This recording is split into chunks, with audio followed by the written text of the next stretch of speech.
Ya, vamos a ver lo que es el esquema del desarrollo del proceso de acomodación. Como podemos ver, primero viene el mal uso. El mal uso es cuando el ser humano realiza un mal uso de su cuerpo, pasa por compensaciones engañosas, pero el cuerpo no se da cuenta. Lentamente la imagen perceptiva correcta va a quedar borrada de su postura correcta. Sensaciones de comodidad. Esta es la sensación que el ser humano adopta y se convierte gradualmente en la sensación, aunque sea la postura incorrecta. Al momento de ponerse el paciente en su postura correcta o corregida por el fisioterapeuta o el doctor, él va a sentir una incomodación, va a sentir que esa ya no es su postura. Y engaño a la percepción. Este es cuando el equilibrio y la estabilidad y la movilidad queda afectado y con consecuencia se producen alteraciones que con el tiempo causan importantes cambios funcionales y estructurales de su aparato locomotor, como lo había comentado de las patologías. Gracias.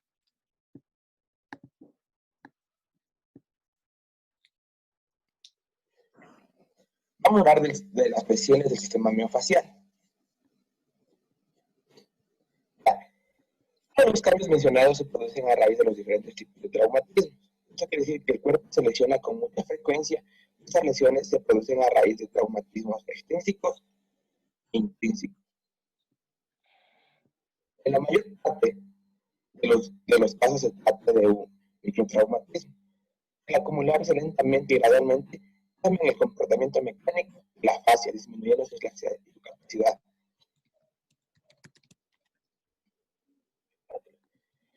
En consecuencia, se desarrolla una tensión facial patológica que desencadena dolor y la necesidad de compensación. Esto se podemos explicar como la mala postura o, una mala ubicación del cuerpo. Las lesiones del sistema facial son retenciones, adherencias o rupturas que pueden producir por tres razones básicas. La primera es un traumatismo sobre el sistema facial, es una lesión directa.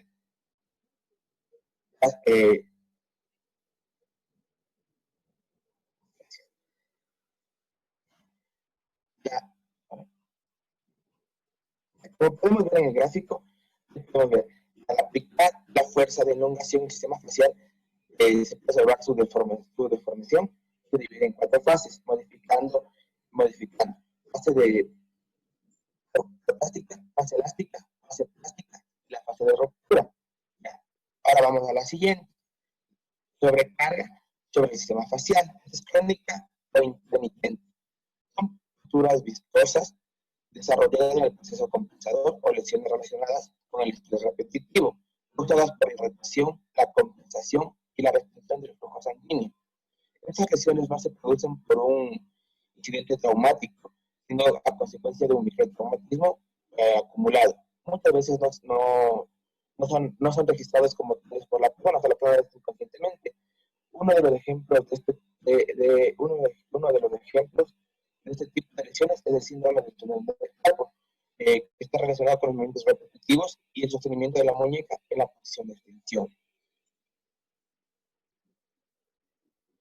Otra de las lesiones es la inmovilidad prolongada. Esta es una enfermedad crónica, como la icnosofobia. O sea, aquí le puse más o menos una imagen, que son las personas que tienen la fobia del dolor, fobia a recuperarse, entre otros. Pásale, por favor.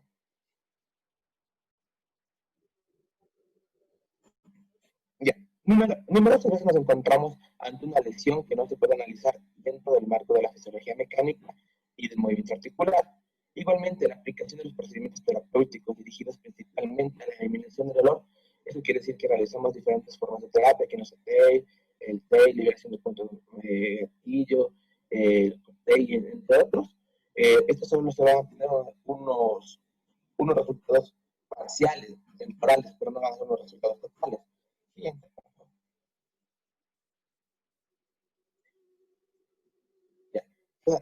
Aquí nos vamos al siguiente punto, que este proceso de adaptación a la raíz de un traumatismo y la compensación posterior cambia la forma del funcionamiento muscular. Esto quiere decir que en condiciones normales, para realizar un determinado movimiento, se utilizan grupos musculares específicos. De esta forma se establecen los patrones de movimiento característicos para conocer a una persona. Ojo, no no hay no hay algo normal en una persona. O sea, no podemos ver si es que es una forma de sentarse bien, una forma de caminar bien, normal, sino que queremos decir que antes del dolor, esa persona realizaba o esa persona hacía un grado de movimiento de una articulación, y con el dolor, con la lesión, la persona ya no puede realizar el mismo ejercicio. A eso nos referimos con lo normal, a lo anormal. Entonces, como decía, de esta forma las personas prever los patrones de movimiento característicos para cada persona. Puede ser, por ejemplo, reconocer desde lejos cómo camina una persona. A esto me refiero como que tú le conoces a tu familiar, tú sabes cómo camina, cómo se sienta, cómo realiza las actividades de la vida diaria. Aquí podemos ver, el traumatismo y las compensaciones consecutivas en el sistema facial cambian la forma de nuestros patrones de movimiento. Empezamos a actuar de una forma diferente, menos efectiva, menos precisa, con mayor gasto de energía y con una progresiva sobrecarga en diferentes segmentos del aparato locomotor. Y puse una imagen pues, típica. O sea, cuando una persona comienza a caminar rodado, es como que tiene full patología. Entonces, tiene más gasto de energía, eso puede producirle sueño, no realizar las actividades de la vida diaria. Pero cuando una persona realiza una excelente postura, su vida diaria, sus actividades van al 100%, o sea, las puede realizar, duerme bien, realiza una buena postura, unas buenas actividades de la vida diaria, sus trabajos realiza 100%, y así es una buena actividad. Este es el antes y el después, como lo podemos ver en la imagen. Siguiente, por favor. También hay que recordar que la mala postura afecta al funcionamiento, como ya les dije antes. Este mal funcionamiento se refleja con el tiempo en la función de no solo el aparato locomotor, sino el aparato digestivo, el aparato cardiovascular, sino que también afectará, por ejemplo, al habla y otras actividades, como ya les dije antes. O sea, la mala postura afecta totalmente el 100% de todas las actividades de la vida diaria y en el cuerpo humano. Siguiente, por favor.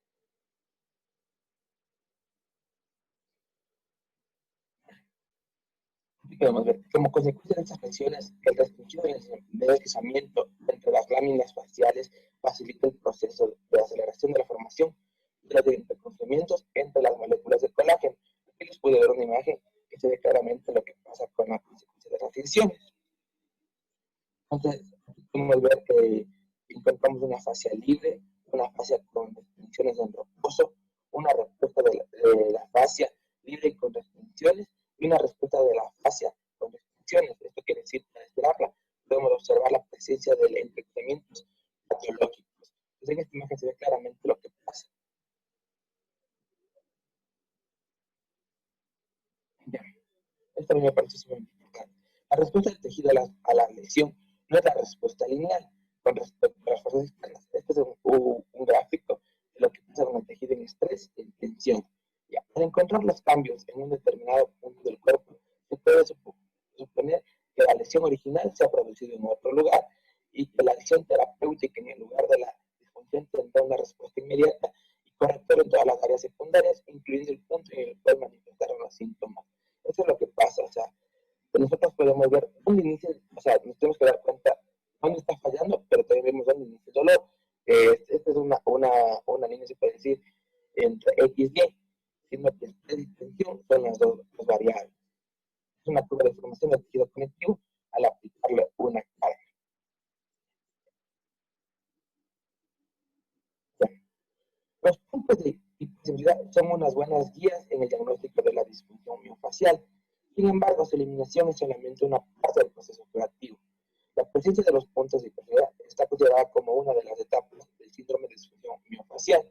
Bueno, aquí es verdad, o sea, nosotros tenemos puntos de hipersensibilidad, pero ojo, no quiere decir que nosotros vamos directamente, solo tratamos del punto y ya está.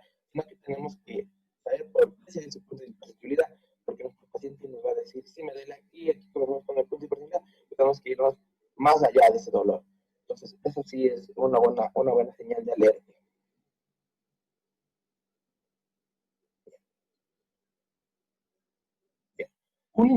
Como les decía, un interesante análisis de los progresivos cambios de la patología mental ofrece el stop de Steven Taylor, de su teoría denominada modelo de distorsión miofacial. En este modelo existen tres tipos principales de distorsiones miofaciales. Este modelo es buenísimo. Entonces, podemos encontrar, siguiente, por favor. Como les decía, este modelo de Steven Taylor tiene seis tipos principales de distorsiones faciales. Primero encontramos la banda gatillo o Tiger Band. Esta es una banda de fascia distorsionada. Se trata de las bandas de la red facial organizadas a lo largo de las líneas de tensión. Como lo podemos ver en la figura que estamos mostrando aquí, una representación gráfica del sistema facial, la fascia equilibrada, la formación de bandas de tensión y dependiendo de la aplicación de las fuerzas. Entonces, en el punto A es una fascia equilibrada y el punto B es la formación de bandas de tensión. Esto se caracteriza por la sensación dolorosa y la quemazón. Vamos al punto 2, que es el punto gatillo herniano. Siguiente, por favor. Es un punto gatillo herniano. El punto 2 es un punto gatillo herniano. Esta es una obstrucción anormal de un tejido a través de un plano facial. Es rara vez que se observa las extremidades superiores e inferiores. Se perciben como tipos técnicas de esponjas. El tamaño de una es como el tamaño de una almendra o hernias faciales que son más pequeñas. Este es más de las de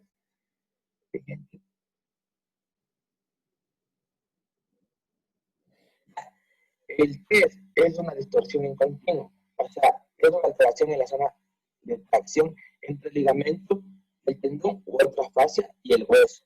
Entonces, es el ligamento hueso, tendón hueso o fascia y hueso.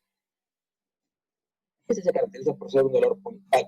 Lo vamos a encontrar en un punto específico. Siguiente, por favor.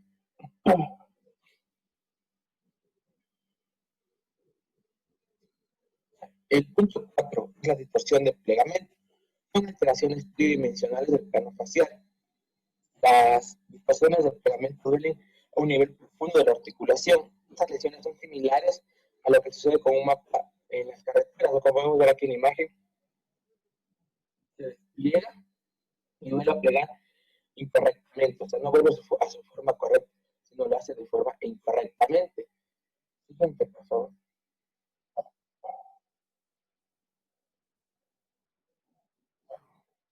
Esta es otra de las disfunciones. El punto 5 es una distorsión en cilindro. Es una superposición de las espirales cilíndricas de las fases superficiales.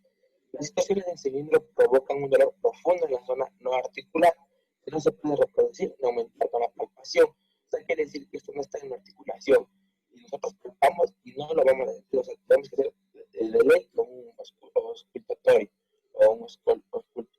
Entonces, este es una de las lesiones miofasciales o uno de los puntos que nos describe, que es una distorsión en cilindro, o sea, no se reproduce ni se aumenta cuando nosotros palpamos, sino que la persona va a decir nos duele ahí o no nos duele. Siguiente punto, por favor. Y el último es el sexto. Esta es la fijación de los planos.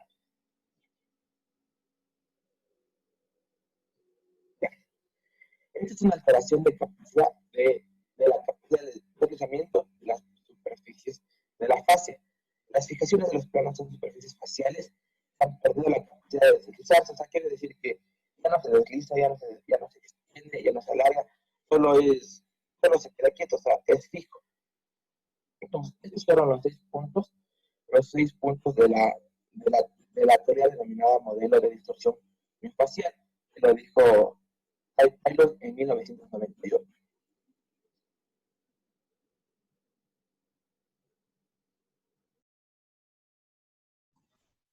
Ya, hablando sobre la restricción miofacial o la limitación funcional, eh, tenemos que esto está producido por un traumatismo o por el incremento del estrés mecánico.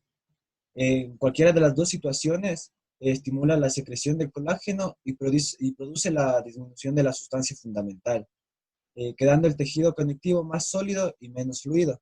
Esto es lo que produce los atrapamientos, lo que no permite que la fascia deslice entre las superficies. Ya, cuando el tejido conectivo se endurece, afecta la libre circulación de los fluidos, quedando total o parcialmente bloqueada la entrada de nutrientes, produciendo atrapamiento de los desechos metabólicos.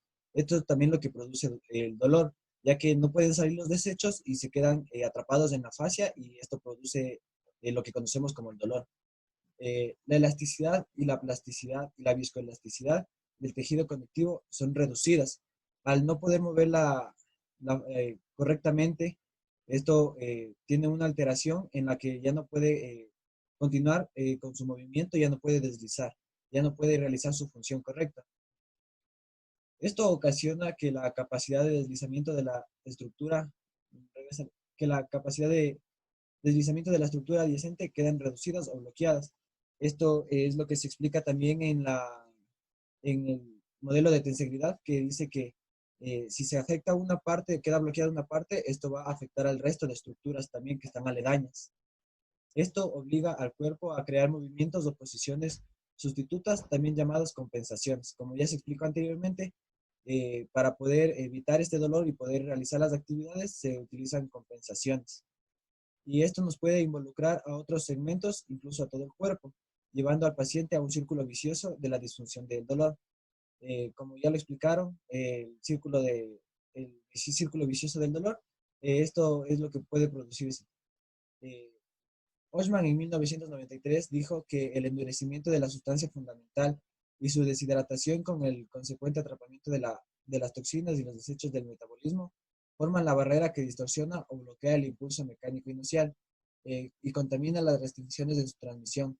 Aquí nos explica pues, lo que ya se habló anteriormente, que todos estos, la falta de desecho del metabolismo, cuando se producen esos atrapamientos, son los que producen el dolor y los que producen que no se pueda realizar de una correcta manera el funcionamiento de deslizamiento de la fascia.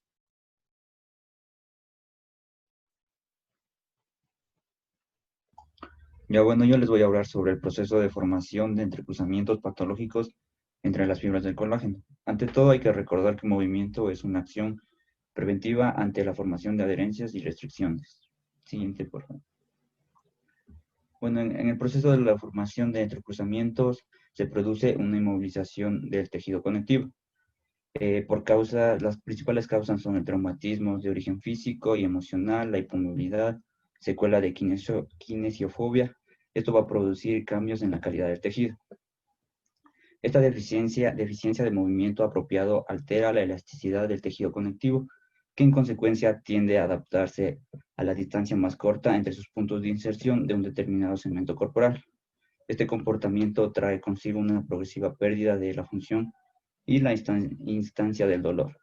Estudios realizados en animales indicó que el excesivo depósito del tejido conectivo dentro de las articulaciones y en los recesos articulares a raíz de la inmovilización. Con el tiempo, el tejido endurecido va a facilitar la acumulación de grasa y forma así una cicatriz rígida y limitante, lo que va a dar lugar a la formación de adherencias interarticulares y pérdida progresiva de la amplitud del movimiento. Esto también va a provocar cambios bioquímicos en el tejido conectivo.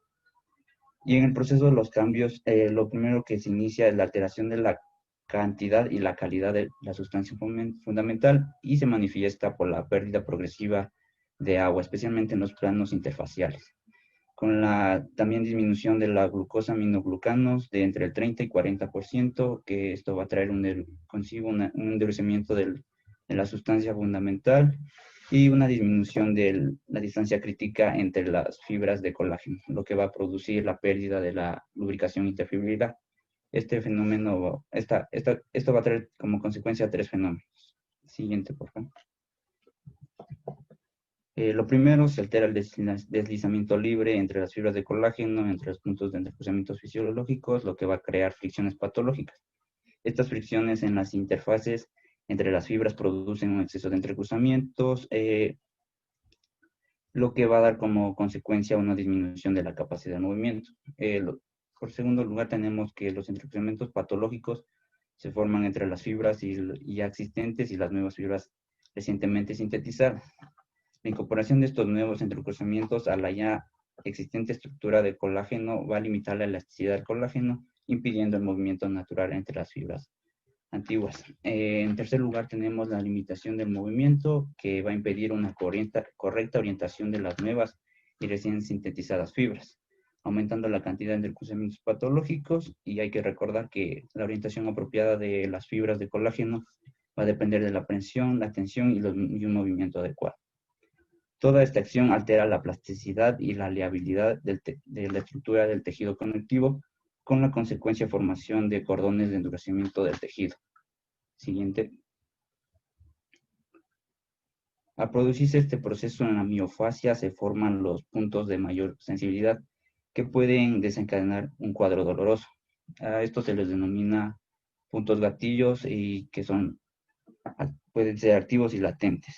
La mayor parte son puntos latentes y que no refieren dolor de manera activa y que pueden desarrollar un cuadro doloroso al estar expuestos bajo un impulso mecánico o químico directo o por estiramientos excesivos. Este fenómeno es más frecuente en las personas de edad. Estas personas entran en un círculo vicioso al automovilizarse en un proceso de protección contra el eventual dolor. El endurecimiento del colágeno por la constante presión sobre sí mismo genera las características crepitaciones.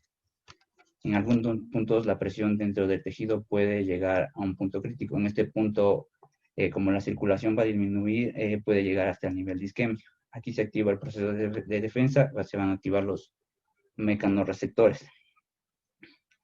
Este proceso provocaría, a pesar de la actitud defensora reflejada en la hipomovilidad, un cuadro doloroso. En esta etapa del proceso, la persona experimentará dolor estando relativamente inmóvil y el proceso de formación va a restringir cada vez más la amplitud del movimiento, incrementando la formación de los entrecruzamientos y va a formarse el endurecimiento del colágeno, causaría cada vez más dolor y menos capacidad de moverse. Siguiente, por favor. En esta figura hace representación a la hidrostática del sistema facial. En la figura hace referencia a que una buena hidratación va a permitir al sistema facial a evitar lesiones y a soportar cargas considerables. Y en la figura ve que debido a traumatismos o procesos de envejecimiento se va a dar una pérdida de agua, lo que va a provocar que la capacidad de resistencia disminuya en el tejido. Los más propensos a lesiones son las personas de edad y el sistema facial postraumático. Siguiente. Bueno, debido de la inmovilización se van a producir cambios en el tejido conjuntivo, lo que va a producir desorganización de la orientación de las fibras, formación de entrecruzamientos patológicos, va a formar adherencias entre diferentes componentes, como en los ligamentos, los tendones, envolturas faciales, se va a reducir la fuerza tensil de los ligamentos, los tendones y los músculos, una debilidad de las inserciones de los músculos y los ligamentos, inhibición de la regeneración de fibras musculares en el proceso de cicatrización, proliferación del tejido fibroso hacia el espacio articular, lo que va a formar adherencias hacia las superficies cartilaginosas, disminución del volumen del líquido sinovial y un deterioro del cartílago y formación de osteofitos. Y eso sería todo. Gracias.